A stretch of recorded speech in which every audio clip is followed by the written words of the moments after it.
तो ठीक है फ्रेंड्स, तो अभी हम देख रहे हैं कि एनसीआर और एनपीआर को डिफाइन करते हैं और देखते हैं कि how they are related. So we will see that also what are the differences between this two, वो भी हम देख रहे हैं।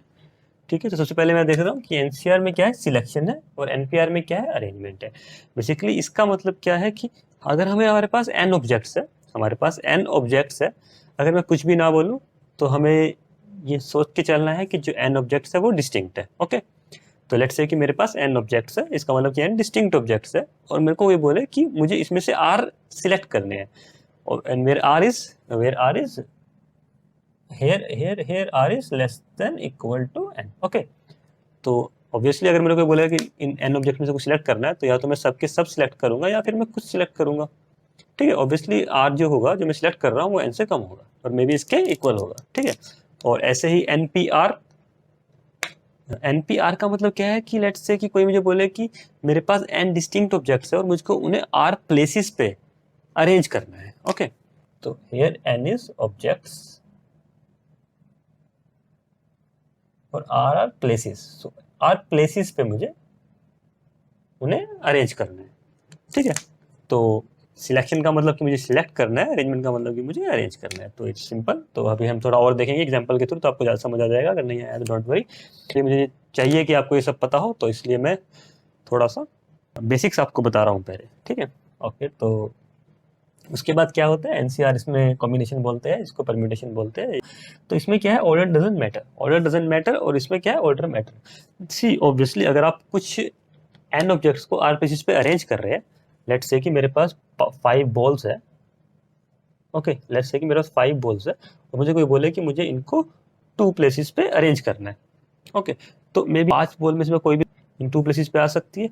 लेट्स से कि 2 एंड 3 बॉल्स मैंने यहाँ पे ली। ओके, तो ये एक तरह की अरेंजमेंट है।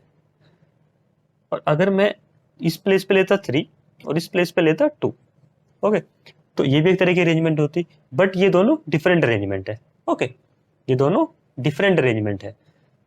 तो हेयर ऑर्डर मैटर मतलब कि 2 3 से पहले आ रहा है या 3 के बाद आ रहा है, ये अलग अलग वेज है, मतलब अलग अलग बात है, क्योंकि अलग अलग अरेंजमेंट है। सी, तो इसमें क्या है, परम्यूटेशन में ऑर्डर मैटर, क्योंकि हमने अरेंज किया ना यहाँ पे। अब वहीं अगर मेरे को बोले इन 5 बॉल्स में से मुझे कोई 2 बॉल सेलेक्ट करनी है, तो चाहे मैं 2 3 ले रहा हूँ, बेसिकली क्या है, 2 बॉल सेलेक्ट करनी है, इसका मतलब क्या है कि इन 5 बॉल में से मेरे को 2 अपने पास रखनी है। अगर मुझे 2 बॉल्स अपने पास रखनी है, तो मैं मे भी 2 3 रखूँ, या फिर मैं पहले 3 लूँ फिर 2 लूँ। एट लास्ट मेरे पास तो यही 2 बॉल्स आ रही है ना, एट लास्ट मेरे पास यही 2 बॉल्स आ रही है ना। तो बेसिकली इसमें ऑर्डर मैटर नहीं कर रहा, क्योंकि चाहे मैं 2 3 लूँ चाहे 3 2 लूँ, मेरे पास बॉल तो वही 2 आ रही है। ठीक है, सी, तो that means order doesn't matter, चाहे मैं पहले 2 लूँ फिर 3 लूँ, या पहले 3 लूँ फिर 2 लूँ, तो दोनों सेम बात है। ओके, बट इन अरेंजमेंट अगर मैं 2 3 अरेंज करता हूँ या 3 2 अरेंज करता हूँ, ये डिफरेंट बात है।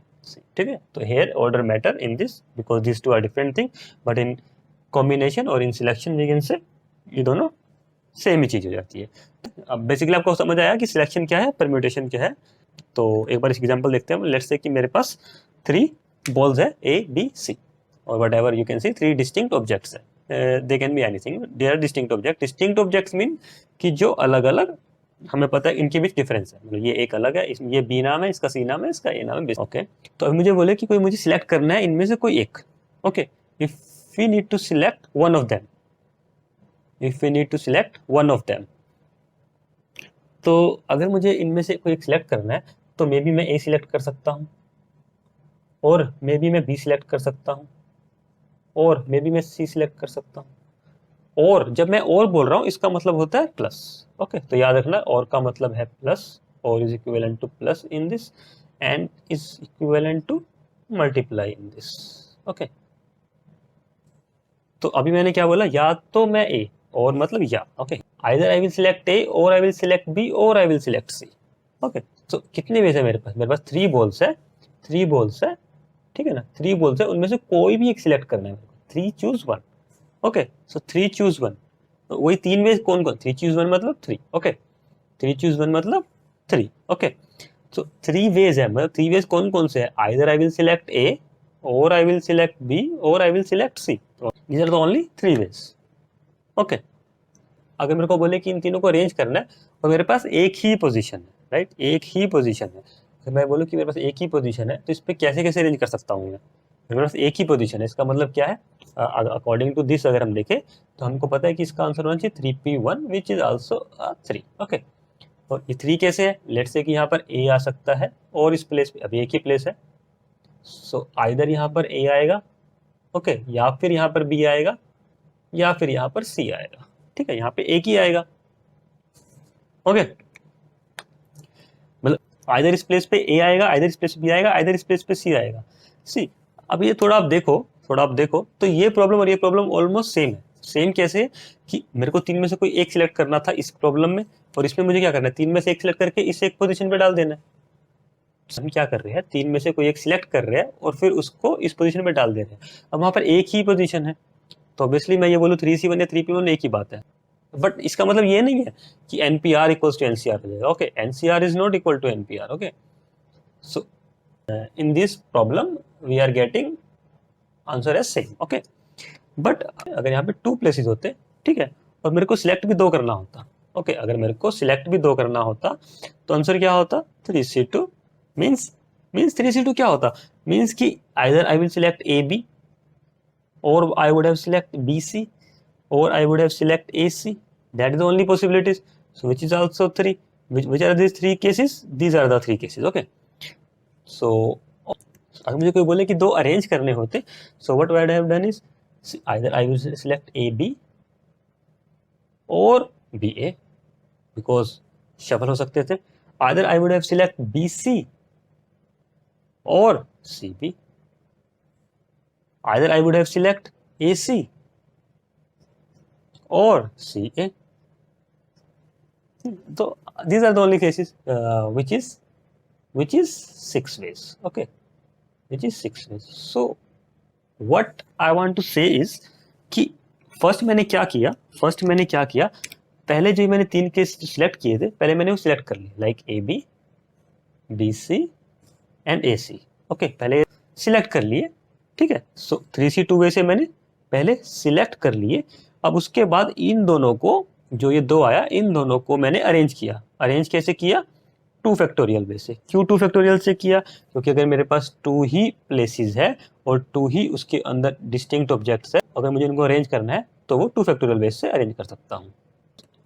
सो बेसिकली मैं कर क्या रहा हूँ यहाँ के, पहले मैंने 3 में से 2 सिलेक्ट कर लिए और फिर 2 फैक्टोरियल से उनको अरेंज कर दिया। 2 फैक्टोरियल क्यों आया यहाँ पे, सी, अगर हमारे पास n डिस्टिंक्ट ऑब्जेक्ट्स है और n प्लेसेस है, n डिस्टिंक्ट ऑब्जेक्ट्स है और n ही प्लेसेस है,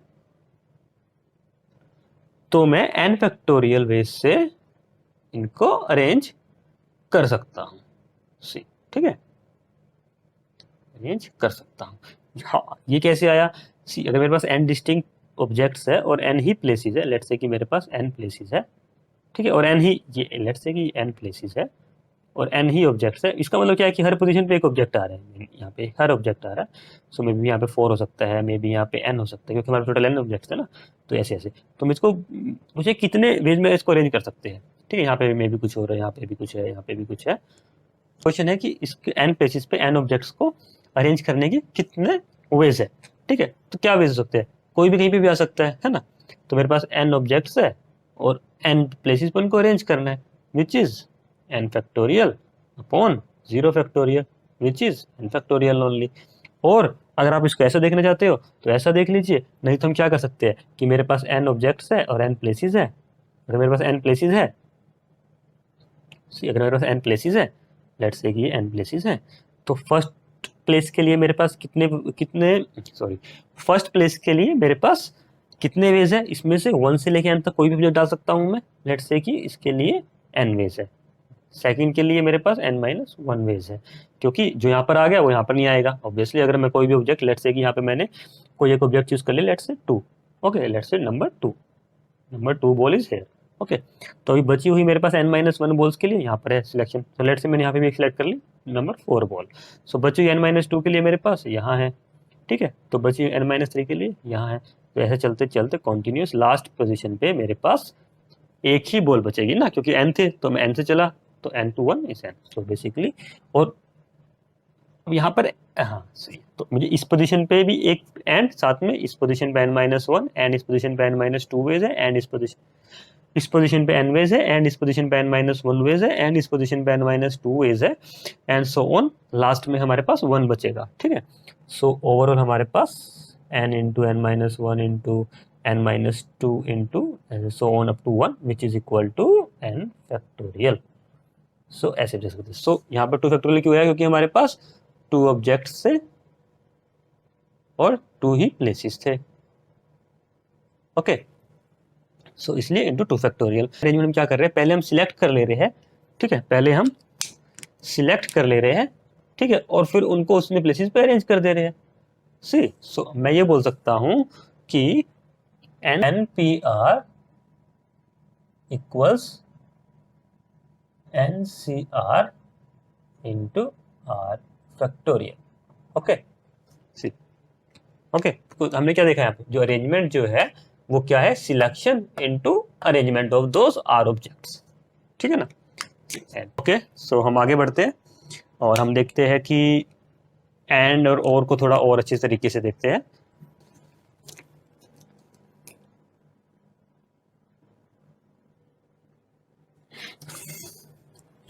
ओके गाइस, तो अभी हम डिस्ट्रीब्यूशन में NPR एंड NCR देख चुके हैं और हमने ये फॉर्मूला जो है कैसे हुआ कि NPR equals to NCR into R factorial.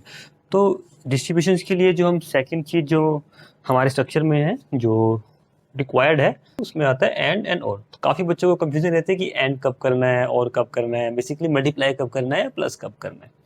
तो इस एग्जाम्पल के थ्रू मैं ये दिखाना चाहता हूँ कि when you need to add और when you need to multiply, okay। So basically एक चीज ध्यान रखना कि जो हमारा एंड जो है वो मल्टीप्लाई के कोरेस्पॉन्डिंगली हम देखते हैं काउंटिंग में, एंड और जो है वो प्लस के कोरेस्पॉन्डिंगली हम देखते हैं, ठीक। तो सो लेट्स स्टार्ट कि हमारे पास 3 पेन्स है और 2 मार्कर्स है, 3 पेन्स है और 2 मार्कर्स है, okay. So it's just okay. So in how many ways one can select? See, in how many ways one can select is simple question, right? अब मेरे पास 3 पेन है और obviously 3 distinct pens हैं, 2 distinct मान, कुछ भी नहीं गिवन है तो हमें distinct मान के चलना है। So in how many ways one can select 3 distinct pens and 2 distinct markers?